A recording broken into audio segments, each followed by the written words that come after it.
All right, my friends, welcome back to Frogboy X1 Gaming.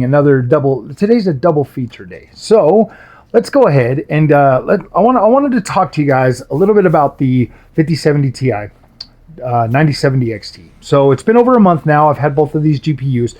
I went back today and I watched a few of my earlier videos on the 5070 Ti. You know, like I've been so caught up in this whole worrying about like politics and stuff lately. I don't know why. I've just been seeing it a lot lately. It's like everywhere I go. So I wanted to really just focus on getting back in touch with what's going on in the freaking world today. And I was looking at Best Buy. I said this in the other video. I was looking at Best Buy, trying to look at stock and prices and stuff like that. And yeah, my 5070 Ti, the exact same one I got in stock at Best Buy right now, $939. So prices staying pretty comparable to what I paid over a month ago for the 5070 Ti. And then I was also looking at a 5080, and they had the 5080 in stock, and you know, it was an Asus TUF, and I was thinking about it, and I was like, do I really need this GPU? And I was like, no. And this is what I want to talk to you guys about. The 5070 Ti, 9070 XT. I just did my 5060 Ti video, but I wanted to kind of regather my thoughts and kind of push and push one of those thoughts that were toward the end of the video. So guys, in that video, I was talking about 5090 power. Okay, 5090 power is the best you can get. The best you can get. You're looking at pretty close to 600 watts of power to run that card. And if you look at what you get at native 4K on that GPU, you can easily with a 5070 Ti or 9070 XT utilize frame generation, DLSS, FSR4, DLSS4, lossless scaling, whatever you need. You need lossless scaling on games that don't have it in there. Boom, $6 freaking app. And people are right. And I wanted to drive this home because I'm looking at that 5060 Ti today, and I'm looking at the specs of this thing. And then I'm like going back to some of the earlier videos that I made about frame generation and stuff when I first got the 5070 Ti, and I was trying this and I was checking it out in games. And I wanted to come back to this idea because if you really think about it right now, okay, yes, GPU prices are a little bit high. I mean, seriously, every content creator out there, I seriously was just trying to watch or listen to stuff today. I got YouTube Premium or whatever, so I could just listen to stuff while I'm working and stuff. So I would put on these things, and then it would just kind of play the next video or whatever. And gosh, man, it's like every single person out there is just complaining about the prices, complaining about the fact that we're getting less hardware, we're being charged more money and all of that stuff. And I look at that and I find it kind of fascinating because I've only been in PC gaming for about 3 years now, and I find it fascinating that we now have the technology to deliver frame rates that will max out your high refresh 240 hertz monitors. I mean, you go out and buy one of those, and then you end up buying a graphics card. Yeah, you want your graphics card to push it. Well, frame generation gives you that ability to push your frame rate. The 9070 XT, and the reason why I bring this card into this whole thing is because you've got AMD's fluid motion frames 2.1. and it works wonders. It works incredibly. You put it on there, dude, if I'm rocking the 9070 XT on a 3440 by 1440p monitor, I flip on AMD's fluid motion frames 2.1, boom. It's incredible. It's smooth. It feels good. And the thing is when I'm showing you guys, when I record the footage and I put it through and I'm watching it, and it looks kind of janky to me too, just rewatching the video. But when I'm in the experience, when I'm playing the game, the immersion is off the charts. It's incredible. You're so immersed because it's so smooth and it just feels good, depending on, get yourself up to 100 frames a second, or I would say in between 70 to 100 frames. And your experience is going to feel good. It feels fine. And so when I look at that, obviously, I started off on consoles, here's my PS5 Pro. I started off on consoles, man. And then I come over to PC and I came over with the wrong mindset. I did. Like, I was like, man, if I'm paying $1,000 for a GPU, I want 4K plus 60F, blah, blah, blah, native resolution. And I just had these dumb, stupid, unrealistic expectations. Why would I stop at 60 when I can have significantly more, at least in terms of smoothness and visual? Because that, I'm telling you, smoothness in the screen gives you better image quality. It just does. It just does. You got better image quality. You can see things better. The overall experience is just smoother. It feels better, and you're looking at that and you're playing this, and I don't care what any of these like PC tech bros out there say. You know, yeah, we are losing hardware. We are. Like, hardware is definitely. It's not that it's not that we're losing hardware. It's just hardware is actually very performant right now, but we don't need as much of it to power the stuff that we're playing right now. I'm not even joking, guys. Like, I put on these GPUs on 4K. I turn on my DLSS or my FSR4, turn on my frame generation. I seriously, like it's an incredible experience. I'm just sitting there having a blast, having fun, whatever. The only games that like you really need, and like racing games, they all run fabulously on these cards. But when it comes to like shooters and stuff, like competitive gaming, okay, I can see the point where you need actual freaking real frame rate, stuff like that. Latency really does matter, absolutely. But if you're a single player gamer, I don't necessarily think people out there buying like 5060 Ti's to like play online competitive multiplayer. I think they're going with like the best you can get. To be completely honest with you, those guys are forking out the money for the absolute best they can get. But when it comes to us regular gentlemen that like to play video games, that have been playing on console forever, and we want to come on over to the PC space, we want products that are going to work. And I know that I was so harsh on, I know that I've been pretty harsh on 60 series. Okay, I know. I really can't recommend like an 8GB GPU. To me, that just sounds crazy. But to be able to get 16 gigs on the new 5060 Ti and the new 9060 XT, these cards are going to be awesome, guys. We're talking high quality 1440p, like high frame rates, and that's the same with 4K with these using frame generation and stuff. Like, yes, sometimes you can tell a difference, but it's not a big enough difference that you can't enjoy the experience. And I get it, man. There's people out there, and I'm one of them. I've done this too. Make a big deal out of nothing, and then turn around and play something and be like, oh yeah, this is actually pretty good. I mean, legitimate. Look how freaking. I wouldn't say that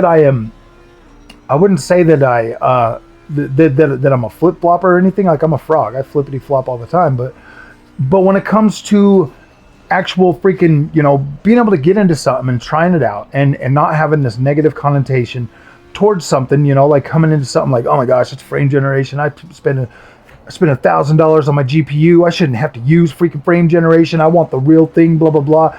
When I came into it with that mindset, everything was easily, like I could turn anything negative no matter what. Like, I could find anything to complain about. Seriously, I could complain about the price of everything. I could complain about this. I could complain about that. I bet you anything, if you had either one of my builds, you'd be happy. Like, you'd be satisfied. You'd flip on your frame generation, you flip on your DLSS, and you'd be off to town having fun. You'd flip on your FSR4 and your AMD's fluid motion frames. You'd be having a good time. I guarantee it, because I am having a good time. And that's how I know that you would be having a good time.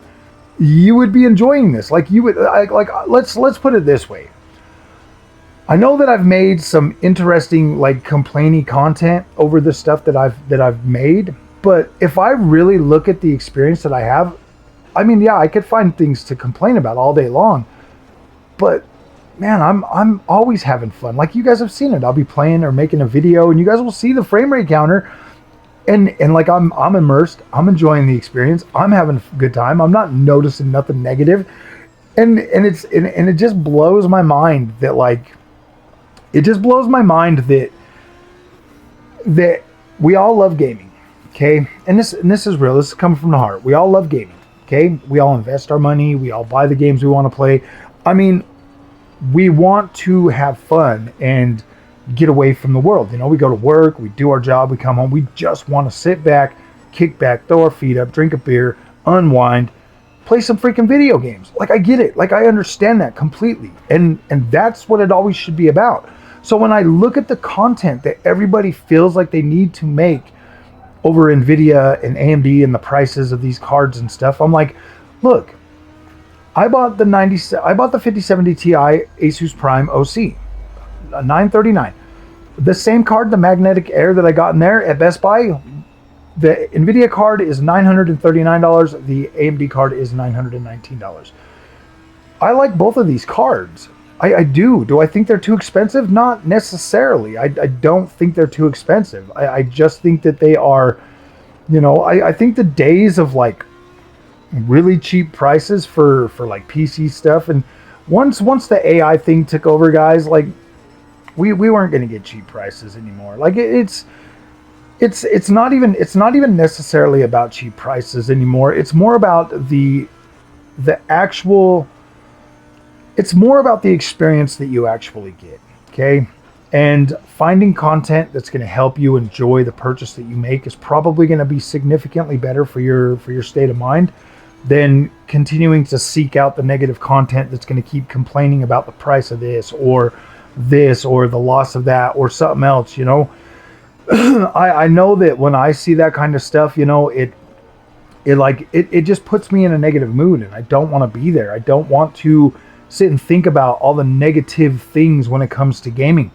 Let's be real. Gaming is not a necessity. It is a privilege. It's a privilege. It's a, you know, it's a non-necessity. It is a, gosh dang it, what do they call that? It's not privilege. It's I mean, I guess it is kind of a privilege, but at the same time, it's more of it's something that's designed to entertain you. And when I look at this, okay, I look at this and I'm like, okay, it costs a lot of money to make the games, to do all this, to do the research development. It takes 5 years to make these games. You know, we all want our better visuals, we all want our better stories, we all want our more grown-up themed games because we've aged out from the earlier stuff. Because let's face it, dude, if we were still young, I look at my kids' gaming habits, and I look at the kind of stuff that they play. I mean, like Roblox, really, Roblox.